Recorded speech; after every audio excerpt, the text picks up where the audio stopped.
I know one thing for sure, that you're always on the go. Yeah, I've been on the go like I've been on the go.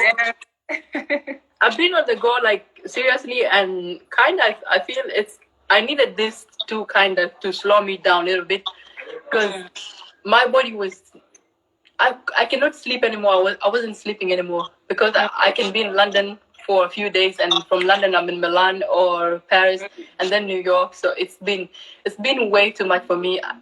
Somehow I needed this to a little bit slow me down and get me thinking about where I want my career to go in the next few years to come, and what do I want out of this. So you're having so much time just like everybody else right now. So how are you using your time right now? Well, every day when I wake up, it's first thing that I do is to check my emails because my agencies are saying they're going to be sending me stuff or new things to do while at home, because some clients want me to work for them but while at home. So first thing in the morning when I get up is to check my email and see if there's any new development regarding those jobs that are coming up, and just connected with family and friends. I spend most of my time on my phone talking to people and friends. You know, when you're so busy, when the life is so busy, sometimes we tend to pay attention to certain things in our lives, and including relationships with family and friends, because you're living this fast kind of life where you're always like from one city to another city. So all you have to do, so all I'm doing right now is I'm trying to connect as much as possible with my family, with my friends, and also connect with myself, because after a few weeks ago, I was off social media. I had deactivated my Instagram. Did you? Yeah, I had. I just came back to Instagram. I just came back. Really? I had deactivated it, and it felt so good because, you know, sometimes social media is too much pressure on people. Like too much pressure. So sometimes you need that break where you are not seeing any that pressure, and you're living in your reality. You're living your truth. You know. Right. Yeah. So I had to go off social media for my reality check a few days ago. I think that's a great idea. Yeah. It gets to me sometimes, you know, when you see people saying stuff on social media. Of course, I'm human just like anybody else, and it hurts me when I read certain things. So I think I should do that sometime. Yeah, it's everybody needs that time. You need to take time off social media. You need to take care of yourself mentally, and however much people emphasize on taking care of themselves physically, the same thing needs to be applied mentally. You need to, if your brain is in the good place, if your mind is in the right place, you're gonna be able to make good decisions for yourself. You're gonna be able to make great relationships for people around you. You're gonna be a great sister. You're gonna be a great friend, a great whatever you are in people's lives, you know? Yeah. So you always need time to take off and rebuild yourself, reconnect with yourself, and when you feel like you're back again mentally, you can come back and associate with people again. Yeah, I get that. So you love modeling. You do that. I'm so proud of you. I do. Because I love every single time you get on the runway. You kill. Thank you. Thank you so much.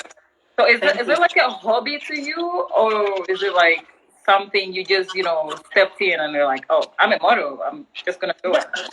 To me, I think it's my passion. It's something that I'm really passionate about, and something bad really happened to me. Like my mom and my dad died like a few years ago. Oh, sorry about that. And I felt like I needed that space where I could feel comfortable, that place that I could feel alive again, you know? And fashion industry has been that place where whenever, it's like my healing process. If I'm on the runway, if I'm working with a lot of great creatives and all that thing, it's like my healing place where I just feel like I can do this and I feel all right, I feel okay. So I feel like fashion industry has been like one of my healing places to be in. Like I was kind of depressed, and getting out of depression and getting to do something that I really love. So it kind of diverted what I was going through at that moment to be doing this. So fashion industry has been my healing place, honestly. And I've met really amazing people, like really amazing people that I can call family, friends. And I can always count on them for strength, for anything if I'm going through a lot of stuff, you know? Yeah.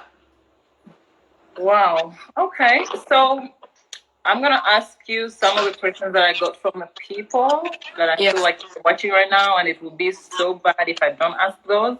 Yes, please feel free to ask. I would also want to know this, actually. How did you become a model? Okay.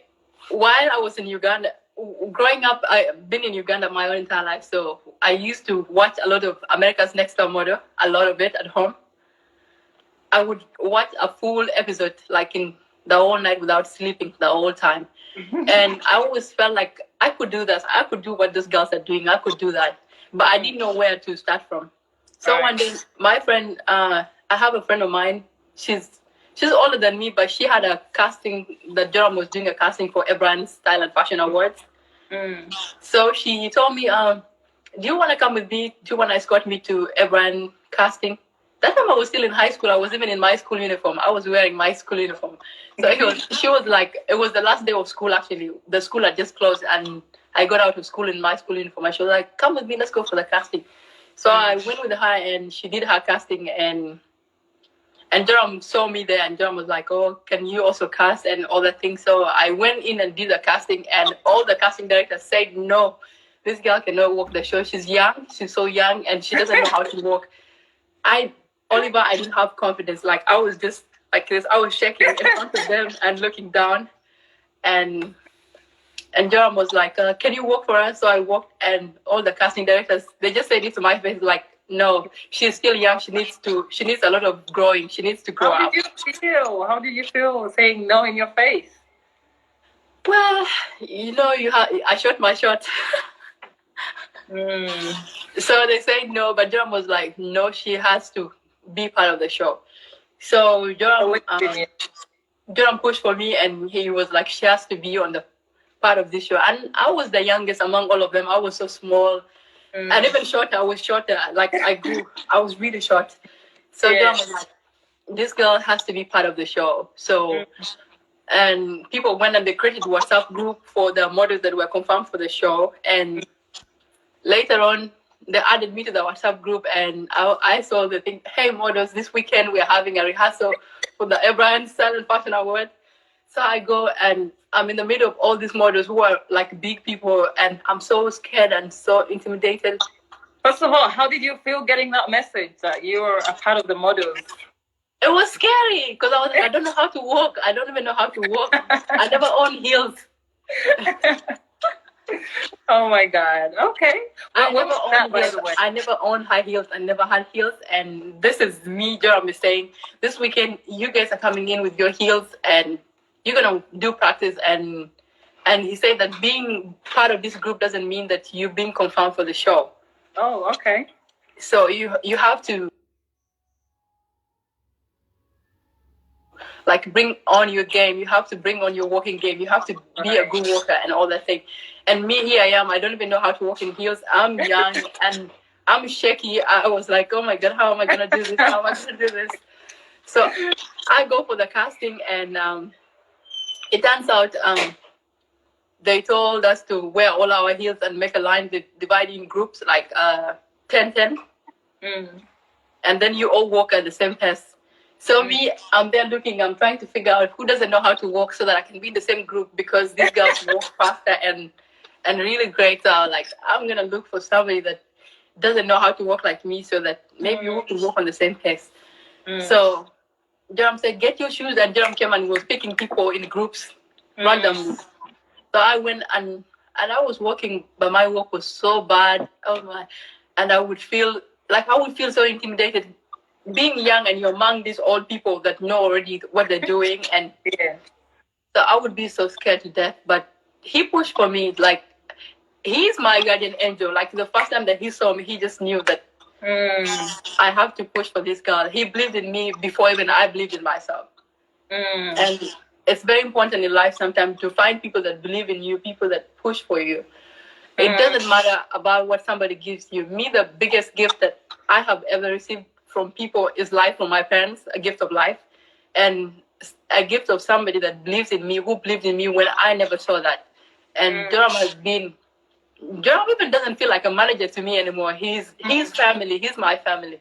Like he's that one kind of person that has seen me growing from not knowing how to walk in heels, from not believing in myself, to international. So it's been an amazing thing. So sweet. That is so sweet. Oh my God. That is an interesting story though. When did that happen, Alieth? At the end of 2016, that was the first time that I met Joram. The end of 2016. That was the first time I met him. Not too long ago. That's like 3 years ago.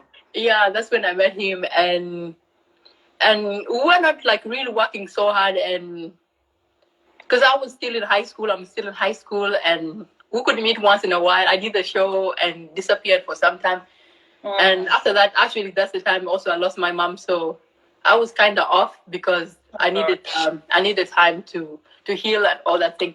But he was always there, like checking up on me and sending me. He would send me like clips on, in Uganda the internet is not so good, but he would send me like clips maybe from runway or pictures from models or anywhere, and he would send them to me and tell me like, you need to watch this, you need to see this, you see these models are doing this. And then we would have this Saturday thing. He would send me messages at night and be like, tomorrow morning I need you to come to the square. So we're gonna do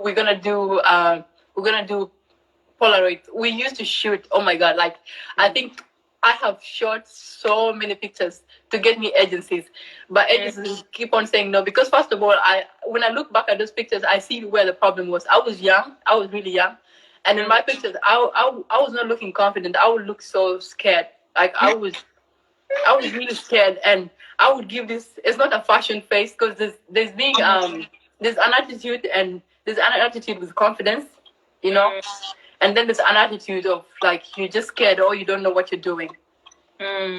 So when I look back at some of my pictures, I had the attitude, but the attitude of like I'm scared and I'm not sure what I'm doing right here. You didn't feel like you belonged there. Yeah, like and here I am. I had somebody that was pushing, believing in me. Like, you can do this. Let's shoot. Let's do more. Let's do walking videos.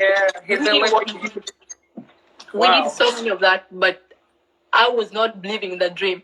Because me, first of all, I would look at it like, okay, I'm here in Uganda. How am I going to go to New York and walk these shows? I never believed in that kind of thing. Even when we had role models like Amito, I would see it different too, because Amito went through a competition like Africa's Next Top Model.